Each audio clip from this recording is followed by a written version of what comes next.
Sziasztok! A mai videóban ismét egy külön kiadással készültünk. Idén, 2026-ban lesz 40 éves a Csernobili atomkatasztrófa, úgyhogy szerettünk volna nektek mutatni egy atombunkert. Jelenleg itt vagyunk Budán, a Várhegy aljában, és a Sziklakórházat fogjuk nektek részletesen is bemutatni, hogy hogyan funkcionált atombunkerként. Tartsatok velünk!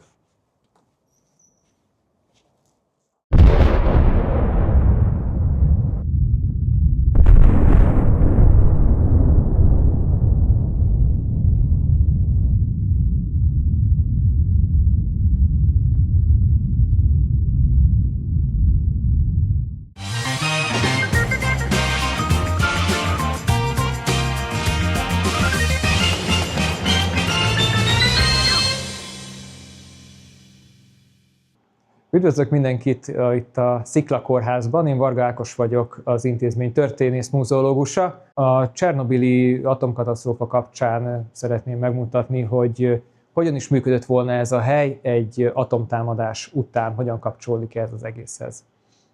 Egy kicsit visszamegyünk a történelemben, mert a Sziklakórházat a II. Világháború idején építették, arra készítették föl. 1958 és 62 között a Sziklakórházat atombiztossá tették, ami azt jelentette, hogy le tudták zárni a külvilágtól. Néhány napig, maximum 3 hétig az volt, amire még fölkészültek. A föld alatt van, úgyhogy egy robbanástól eléggé jól tud védeni a mai napig is. Szükséges volt kiegészítés arra, hogy el tudja látni magát teljesen függetlenül a külvilágtól, amikor kint, hát valószínűleg már minden elpusztult. Voltak aggregátorok, tehát tudtak saját áramot fejleszteni, üzemanyagtartalék is volt hozzá, volt egy jó nagy belső víztartalék is, amit pedig még egy kúttal is megtoldottak. A Duna mellett volt egy kút a főutcán, onnan lehetett volna vizet felpumpálni szűrve persze, szükség esetén, hogyha a kintről jövő összes vízcső megsemmisül, és még a víztartalék is elfogy. De a legfontosabb lényegében a szellőzőrendszer volt, ami meg tudta szűrni a bejövő levegőt, ami át egy nukleáris támadás, vagy akár egy ilyen baleset után is szennyezett lett volna. Itt mögöttem is látható, ilyen harci gáz szűrőket szereltek föl magába a központi szellőzőrendszerbe is, és ezek egy vegyi, biológiai és sugárfertőzés esetén is használhatóak lehettek volna. Persze szerencsére sosem kellett őket használni, úgyhogy biztonságosak, nem sugároznak. A szellőzőrendszer alapvetően nem a teljes levegőt cserélte volna ki, mert hát akkor nagyon hamar elhasználódtak volna ezek a szűrők. A belső levegőt forgatta volna, és ennek csak egy bizonyos százalékát frissítette volna föl kintről jövő szűrt levegővel. Megint csak így készültek arra, hogy akár 3 hétig is tudjon működni ez a hely egy nukleáris támadás után. Legfontosabb kérdés, amit föl szoktak tenni ezen a részen a látogatók, az az, hogy kik jöttek volna ide, mindenki azon a politikusokra gondol, meg hogy mennyi ember fért volna be ide, mert azért annyira nem feltétlenül szuper nagy ez a hely, hogy egy egész várost elraktározzon. Egyik sem. Alapvetően ez a hidegháború alatt is egy szükségkórház lett volna, mint ahogy eredetileg is a világháború alatt tervezték. Tehát, hogy a János kórházból jött volna ide a személyzet, kb. 15-20 percük lett volna, mire az első nukleáris csapás megérkezik Budapestre, és ők be is zárkóztak volna azonnal. Néhány napra, 72 órával terveztek, hogy annyi idő alatt valószínűleg kint már valamivel biztonságosabb lett volna, leülöpszik a sugárzó por, komolyabban sugárzó anyagok lebomlanak, illetve remélhetőleg addigra már jön kintről valamilyen segítségtámogatás. Tehát csak a kórházi személyzet lett volna itt bent egy nukleáris katasztrófa esetén, és amikor megnyitották volna az ajtókat, akkor elkezdték volna fogadni a sebesülteket. A lakosság a saját óvóhelyeiken lett volna, mondjuk a házaknak a pincéjébe, óvóhelyeibe, illetve a metrórendszerbe, amennyire az valamennyire tudva levő 2-es, 3-as metrót direkt úgy építették. Politikusoknak pedig hát valószínűleg volt ennél jobb bunkere is addigra már, de hát ezek nem annyira ismertek manapság. Tehát a személyzet elkezdte volna fogadni a sebesülteket egy ilyen nukleáris katasztrófa után, és ezeknek a sebesülteknek először át kellett volna esni egy ilyen mentesítő, tisztító folyamaton. Az történt volna ebben a helyiségben, ahol most vagyunk. Az ide-érkezett sebesülteket megvizsgálták volna sugárzást keresve, Geiger-Müller számlálókkal, ezt mindenki ismeri, ez a furcsa kerregő, kattogó hang, ami az atomtámadásokkal kapcsolatos szokott lenni.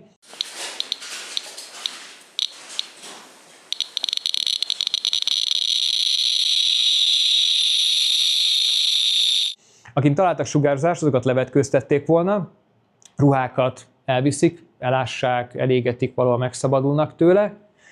Utána megborotválták volna őket itt ebben a mögöttünk lévő kis szobában, főleg amit nem takart ruha, amik haj, arcszőrzet, mivel a radioaktív szennyeződés, ez a radioaktív por, ez nagyon ragad a ruhákhoz, textíliákhoz, szőrhöz, hajhoz, nehéz megszabadulni tőle, egyszerűbb csak az egésztől úgy, ahogy van, megszabadulni gyorsan.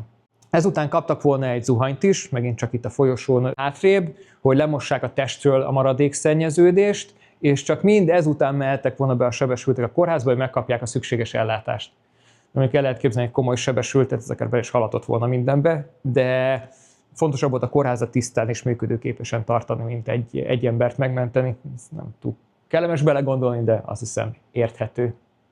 Egy nukleáris katasztrófa esetén, de bármilyen másik vészhelyzet esetén a lakosságot figyelmeztetni kell.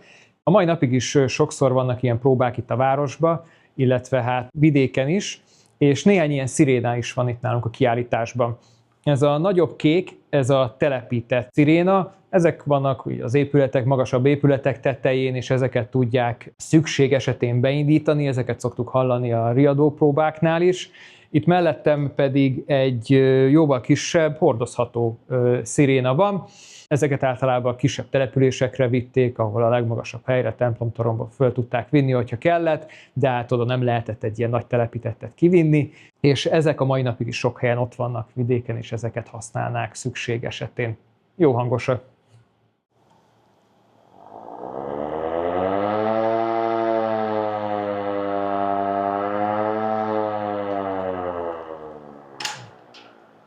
A szellőzőrendszernek a központjában vagyunk, ami meg tudta szűrni a bejövő levegőt egy nukleáris támadás után is, harci gázszűrőkkel lényegében. Ebből itt jóval több van, mint a korábbi részein, mögöttem lehet látni őket sorba-sorba, és ezt tudták volna szükség esetén használni.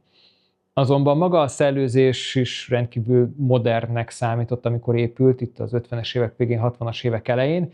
Elektromos fűtőpanelekkel tudták fűteni a lent lévő levegőt, mivel hát a föld alatt eléggé hideg van, illetve tudták hűteni is azt, és így párátlanítani. Lényegében úgy működött, mint egy légkondicionáló rendszer. Nagy a kapacitása ennek a szellőzőnek, kb. 20 perc alatt kicseréli a kórházban a levegőt, vagy hát képes rá. Tárás után használjuk csak, hosszabb, rövidebb ideig működik éjszaka.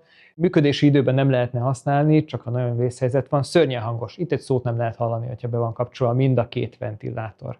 Itt a hidegháborús időkben a sziklakórház egy titkos létesítmény volt, állami titok volt, úgyhogy mindig is lakott itt egy gondnokcsalád. Nem a föld alatt, viszont a bejáratnál volt egy kis gondnok lakásuk, és az ő feladatuk volt az, hogy a sziklakórházat azonnal bevethetően tartsák, és azonnal használni lehessen egy nukleáris támadás előtt. A hölgy takarította a létesítményt, mindig tiszta ágyneműt húzott, illetve felmosta az egész kórházat rendszeresen, az úr pedig a gépészetet rendszeresen járatta, és karban tartotta azokat. Nyilván ebben az időszakban még nem volt olyan könnyű csak megvenni a szükséges eszközöket a karbantartáshoz, úgyhogy sok esetben ő maga csinálta ezeket. Rengeteg szerszáma volt itt lent, amivel tudta készíteni a karbantartáshoz szükséges eszközöket is.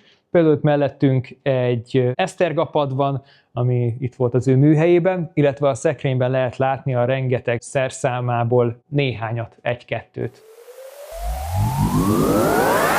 Itt az agregátorok üzemanyagtartályai találhatóak, amik, hát lehet is látni, eléggé sok üzemanyag, és mivel a sziklakórház az 50-es évektől titkosítva volt, ezt is titokba kellett lehordani ide.